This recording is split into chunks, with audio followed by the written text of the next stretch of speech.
Saat aku berumur 9 tahun, aku dibuang ke kuburan massal oleh pamanku setelah dia melumpuhkanku. Aku memohon padanya, tapi dia hanya tertawa jahat dan berkata, "Kau lahir di bawah naungan 12 istana keberuntungan. Setelah kau mati, sepupumu akan hidup kembali. Tentu saja, takdir baikmu juga akan menjadi miliknya." Detik berikutnya, pamanku mengeluarkan 12 jarum perak dan menusuknya ke organ-organ vitalku.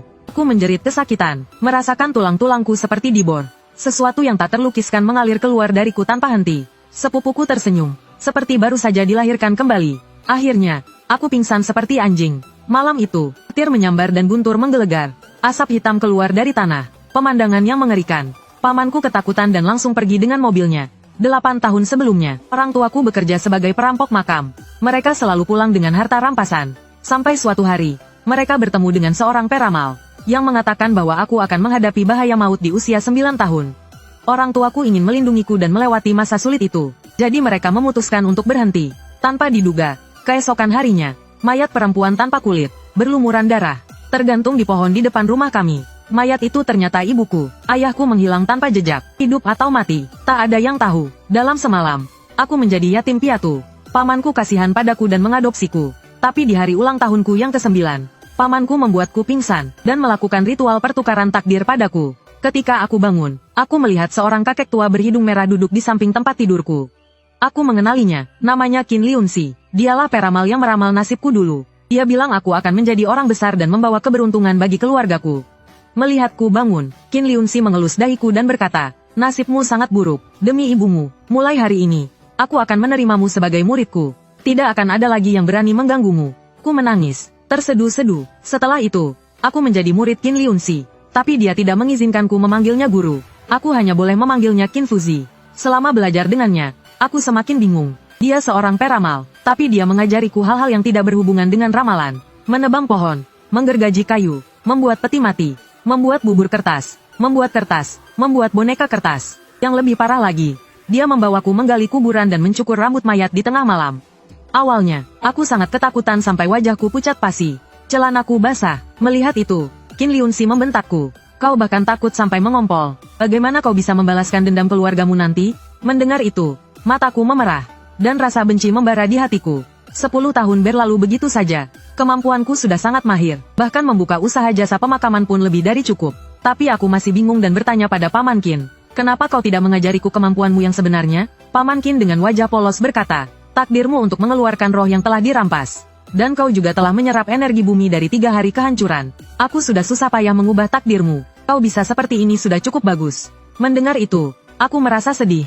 Sepupuku mengambil takdir baikku, menghabiskan warisan orang tuaku. Dia pasti hidup nyaman sekarang. Lalu, Paman Qin, katakan padaku, kapan aku akan memiliki kekuatan untuk membalas dendam? Paman Qin menepuk pundakku dan berkata, "Nanti akan ada kesempatan." Setelah itu, Paman Qin menyuruhku mengeluarkan peti mati Heishu dan membersihkannya.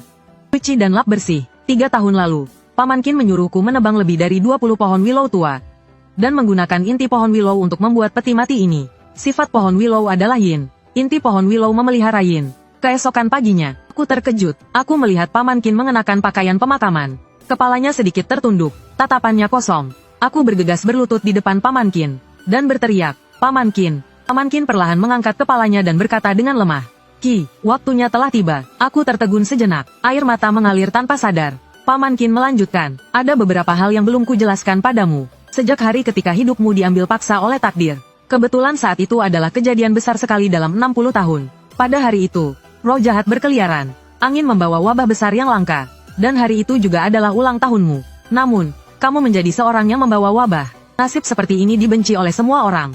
Cara untuk memecahkan nasib ini ada di keluarga Su. Setelah aku pergi, tidak ada lagi yang melindungimu. Kamu harus segera meninggalkan desa untuk mencari keluarga Su. Dulu ibumu pernah menyelamatkan keluarga Su. Keluarga Su ingin berterima kasih dengan menjodohkan anak mereka. Anak perempuan keluarga Su sangat cocok denganmu. Setelah kamu menikah dengannya, kamu bisa menggunakan energinya untuk memulihkan roh yang hilang. Saat itu kamu bisa belajar berbagai ilmu sihir. Ketika hidupmu kembali kuat, kamu bisa merebut kembali segalanya." Mendengar itu, pikiranku menjadi bingung sejenak. Karena informasi yang diterima sangat banyak, nada bicara Qin berubah, menjadi lebih serius. Akan ada seseorang yang akhirnya mewarisi ilmu asliku. Pada saat itu, kamu bisa datang ke makamku dan memanggilku guru. Tapi jika keluarga Su membatalkan perjodohan, kamu tidak akan punya kesempatan lagi untuk mengambil takdirmu kembali. Setelah berkata demikian, Qin memberikanku sebuah bungkusan. Aku gemetar ketika membuka bungkusan itu. Ada sebuah surat pernikahan, dan sebuah buku ilmu rahasia, serta 2 paket kecil. Ketika aku masih belum sepenuhnya sadar, suara Qin Liunxi tiba-tiba meninggi. Penuh amarah dan ketidakpuasan. Suara gemerisik, seperti suara angin yang meniup kertas. Seperti suara daun-daun berguguran di halaman. Mata Qin Liunxi terbuka lebar. Giginya yang menguning terlihat di balik bibirnya. Dia sudah lama meninggal. Akhirnya air mataku tak terbendung. Tangisanku yang keras menarik perhatian beberapa penduduk desa. Tapi tak seorang pun dari mereka mau membantu. Setelah melihat sebentar, mereka segera pergi. Aku memasukkan Qin Liunxi ke dalam peti mati dan menguburkannya. Tenanglah, Qin Liunxi, ku tidak akan mengecewakanmu. Tidak lama lagi, aku akan kembali untuk berziarah. Memenuhi keinginanmu. Dalam perjalanan pulang, pikiranku kacau. Qin Liunxi menyuruhku menemui keluarga Su. Tapi dia tidak mengatakan kenapa saat orang tuaku pensiun dulu. Ibuku mengalami kecelakaan, dan ayahku menghilang. Bukannya aku tidak pernah bertanya pada Qin Liunxi. Tapi setiap kali aku bertanya, dia selalu menghindar. Dia menyuruhku untuk tidak pernah menyinggung hal itu lagi. Aku harus mendapatkannya kembali. Aku harus mengusut tuntas kematian orang tuaku. Membalas dendam mereka. Setelah sampai di rumah, aku tidak membuang waktu. Semua peralatan yang bisa kugunakan, kumasukkan ke dalam ransel. Akhirnya, dengan menahan kesedihan, aku mengunci pintu halaman dan berjalan menuju pintu desa. Sekitar setengah jam kemudian, aku naik taksi. 2 jam kemudian, aku tiba di sebuah jalan komersial yang dulunya merupakan jalan kuno. Tak lama, aku menemukan rumah keluarga Su sesuai alamat. Di depan pintu rumah keluarga Su terdapat 2 patung singa batu.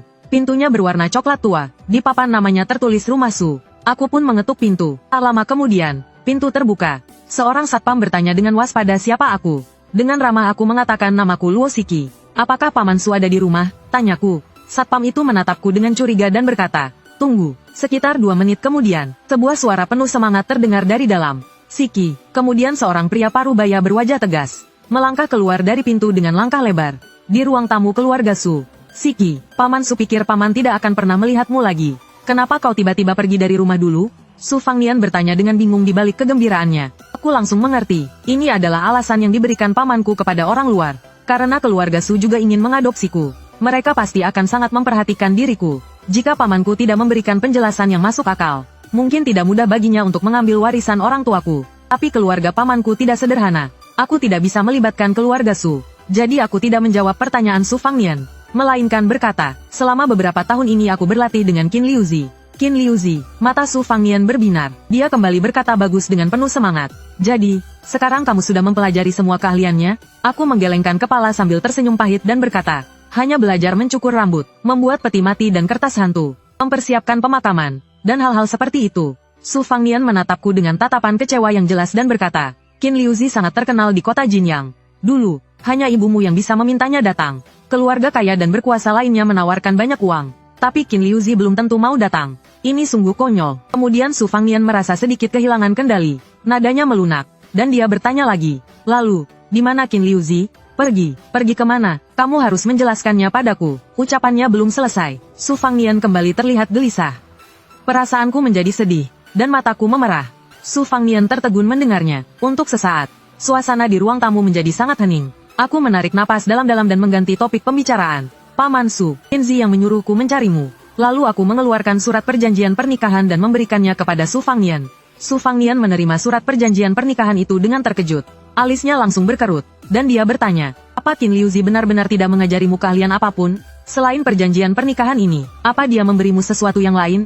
Su Fangnian menanyakan pertanyaan penting itu 3 kali. Namun, aku hanya menggelengkan kepala dan menjawab jujur.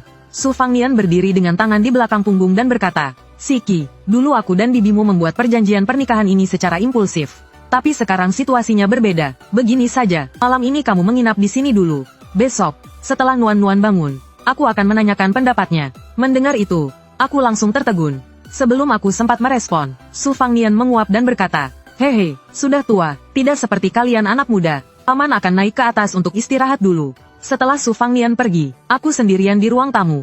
Hatiku yang tadinya bersemangat kini menjadi dingin. Sebenarnya aku harus pergi sekarang. Jelas Su Fangnian tidak ingin bertemu denganku. Tapi mengingat perkataan Qinzi bahwa jika keluarga Su membatalkan pertunangan, aku tidak akan memiliki kesempatan untuk mendapatkan kembali takdirku. Hidupku akan berakhir dengan cepat. Dengan sedikit harapan, aku menunggu di ruang tamu semalaman. Pagi tiba, tidak ada yang datang ke ruang tamu. Jadi aku menunggu seharian penuh.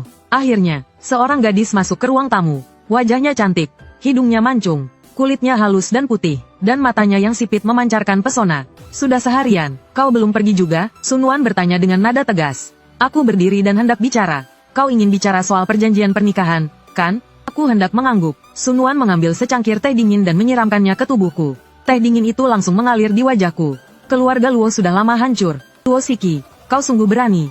Sungguh lancang. Beraninya kau membicarakan perjanjian pernikahan denganku? Aku menutup mata. Tubuhku gemetar. Aku sungguh tak menyangka Sun Wan akan menyiramku dengan teh. Dulu, dia sangat baik padaku. Dia bahkan pernah menyuapiku makan dari mulut ke mulut. Membiarkanku tidur di kamarnya. Tapi sekarang, dia benar-benar berubah. Perjanjian pernikahan berakhir sudah. Aku menunduk dan berjalan keluar sambil membawa barang-barangku. Suara Sun Wan terdengar dari belakang. Dulu, saat keluarga Luo berjaya, semua orang tentu saja mengelilingi kalian. Hari ini, kau, Luo Shiki, hanyalah anjing kurap. Dengan semua hal buruk yang dilakukan ibumu, aku heran kau masih bisa hidup sampai sekarang. Aku berhenti dan berkata dengan marah. Keluarga Luo memang jatuh. Aku akui itu. Keluarga Su yang berubah pikiran dan melupakan kebaikan. Aku juga akui itu. Kata-kata Sun Wan tidak hanya melukai hatiku, tetapi juga menghina arwah orang tuaku. Dalam dunia ini, katanya yang lebih tua harus dihormati. Tapi dia sungguh tidak punya sopan santun. Apa yang kau lihat? Cepat pergi. Sun Wan membentak dengan angkuh. Berbalik, aku berjalan ke arah Sun Wan. Dengan tatapan jijik, Sun Wan berkata, apa yang ingin kau lakukan? Ini rumah keluarga Su. Hentikan. Detik berikutnya, aku menamparnya. Suara tamparan bergema di ruangan itu.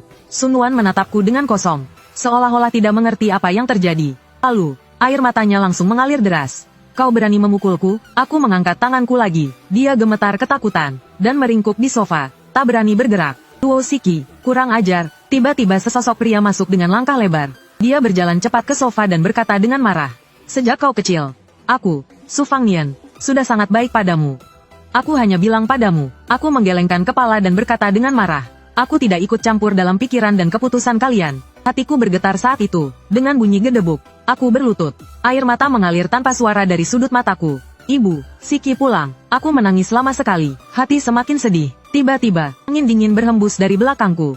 Aku langsung merasa merinding. Siapa? Aku segera berdiri dan menoleh ke belakang. Kulihat seorang gadis, berusia sekitar 17 atau 18 tahun berdiri di pintu menatapku dengan kosong. Di antara alis dan matanya, samar-samar, kurasakan sedikit keakraban. Kak Shiki, suara gadis itu terdengar sangat halus dan malu-malu. Kau kian-kian, mataku membelalak. Gadis itu menunjukkan kegembiraan dan berlari ke arahku. Dia berhenti di depanku. Bulu matanya bergetar dan pipinya memerah karena kegembiraan. Ingatanku tiba-tiba kembali. Ayahku punya seorang pengurus rumah tangga, bernama Tang Kuan. Dia adalah sopir ayahku. Istrinya bekerja sebagai pengasuh di rumah kami. Putri mereka, Tang Qian-Qian, adalah gadis muda yang ada di depanku sekarang. Akhirnya aku mengerti. Keluarga Tang, karena rasa hormat dan setia kepada majikan mereka, telah mengurus pemakaman orang tuaku. Kak Shiki, sudah lama berlalu. Kau harus tabah. Bagaimana kabar Paman Tang dan Bibihu? Tanyaku. Tang Qian-Qian menghela nafas dan berkata, tidak terlalu baik, tapi juga tidak buruk. Kita harus terus melangkah ke depan, bukan? Dia masih muda, tapi cukup dewasa. 2 hari lagi aku akan menjenguk mereka. Aku berbalik dan menyalakan 3 batang dupa di altar ayah dan ibu. Ak 17. Apa kau akan tinggal di sini? Tang Qian-Qian berkata dengan ketakutan. Iya, ini rumahku, jawabku. Tang Qian-Qian berkata dengan hati-hati. Ak 17. Ikutlah denganku pulang dulu. Tempat ini belum bisa dihuni untuk sementara. Dan jika orang jahat itu tahu kau masih hidup, dia pasti akan datang dan menyakitimu lagi.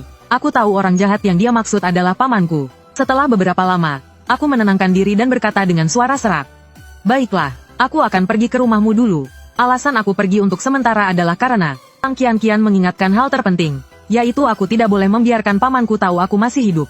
Qin Liuzi juga mengatakan, jika aku tidak mengeluarkan roh yangku, aku tidak akan bisa mendapatkan kembali segalanya. Saat berjalan di jalan, Tang Qian-Qian sedikit mendekat padaku dan berkata, dingin sekali. Aku tidak melepaskan diri, melainkan menggenggam tangan kecil Tang Qian-Qian. Tapi entah kenapa, tangannya tetap dingin. Bahkan aku juga merasa tangan dan kakiku dingin. Setelah beberapa saat, kami naik taksi. Sopir menanyakan alamat kami. Tang Qian-Qian berkata dengan pelan, Jalan Jiangqi nomor 33. Kemudian sopir bertanya lagi, alamatnya, Tuan, mungkin karena suara Tang Qian-Qian terlalu pelan, dia tidak mendengarnya. Aku mengulanginya sekali lagi. 1 jam kemudian, kami sampai di tempat tinggal Tang Qian-Qian. Begitu masuk, bau alkohol langsung menyeruak. Siapa? Suara berat dan parau terdengar dari dalam rumah. Di dekat meja duduk seorang pria berwajah persegi, dengan pelipis beruban dan mata cekung. Aku langsung mengenalinya. Dia adalah Tang Kuan. Tang Qian bilang keluarganya miskin. Ini bukan miskin, tapi benar-benar sangat melarat. Dengan ekspresi rumit, aku berkata dengan suara berat. Paman Tang, ini aku 17. Tang Kuan tertegun setelah mendengar kata-kataku. Detik berikutnya, mata Tang Kuan menjadi kosong dan linglung. Tuan muda, aku mengangguk lagi dengan penuh semangat untuk mengonfirmasi. Seketika, air mata Tang Kuan berlinang. Dia sangat gembira. Masuklah, di luar dingin. Sambil berkata begitu, dia mempersilakanku masuk dan menutup pintu.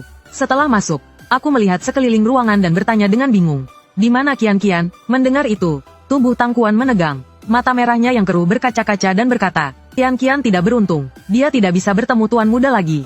Tapi Tuan Muda sudah kembali. Dia pasti senang. Paman Tang menatapku dengan tatapan puas. Meskipun dia tersenyum, senyumnya lebih buruk daripada menangis. Aku bertanya dengan bingung. Paman Tang, apa maksudmu? Tadi, Paman Tang memotongku. Tuan Muda, ikut aku. Kamar itu berukuran sekitar 7 atau 8 meter persegi. Di meja tulis di dinding utara terdapat sebuah altar. Foto di altar itu adalah Tang Qian.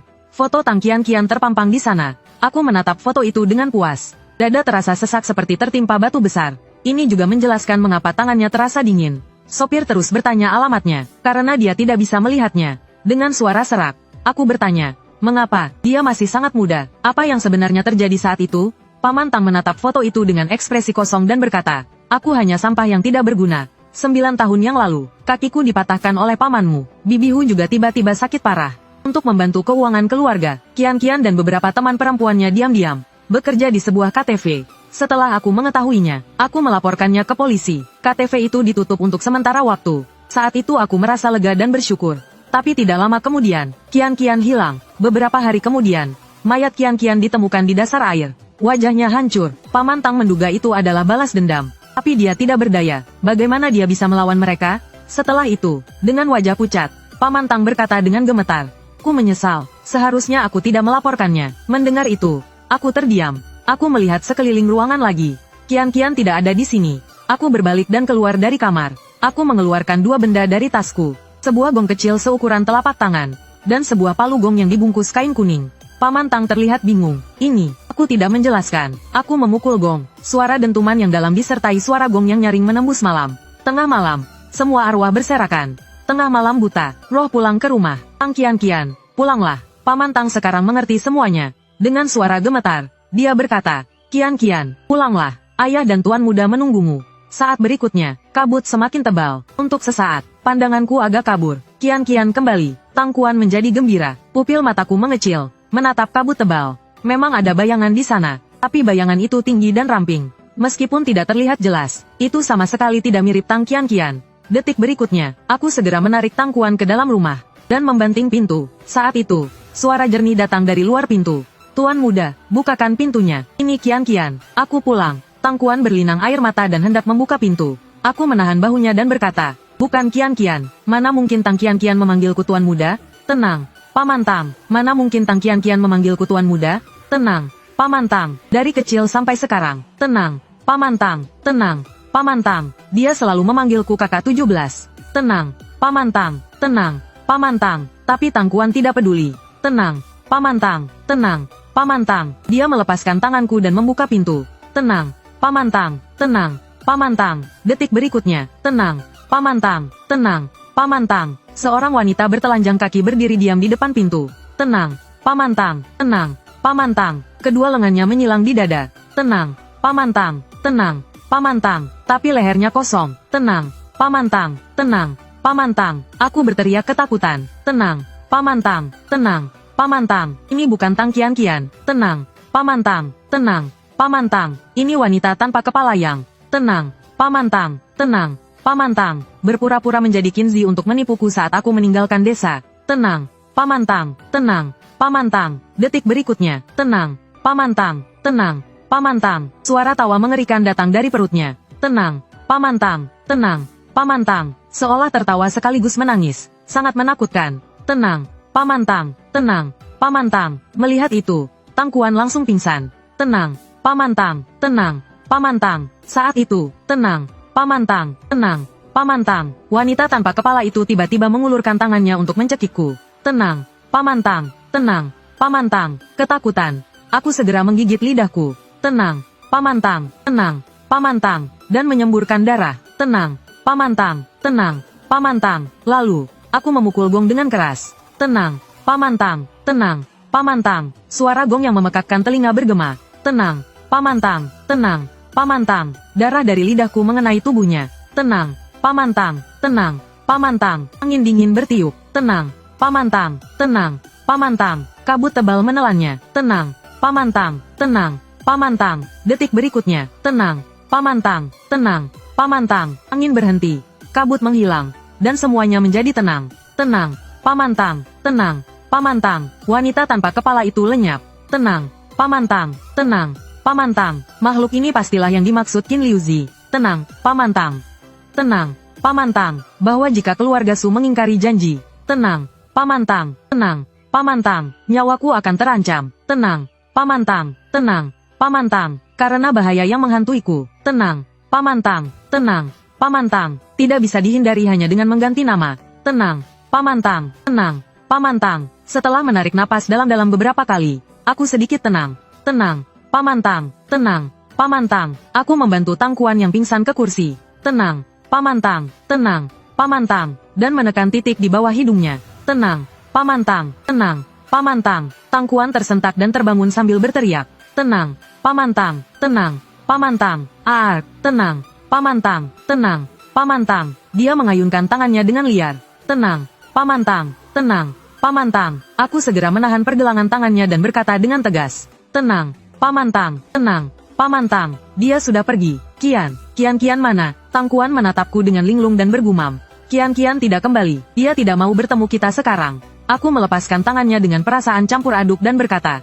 Kian sangat keras kepala. Sulit mengubah apa yang sudah diputuskannya. Saat itu, aku ingin membuatkan altar untuk Tuan Muda. Tapi Kian menghentikanku. Kian berkata, kalau hidup, harus melihat orangnya. Belum melihat Tuan Muda meninggal dengan mata kepalanya sendiri. Dia tidak akan percaya. Dia menjemput Tuan Muda kembali hari ini. Mungkin sudah memenuhi tekadnya dan bisa merelakan. Setelah berkata demikian, Tang Kuan memaksakan senyum. Dia tidak akan merelakan. Pelaku belum tertangkap.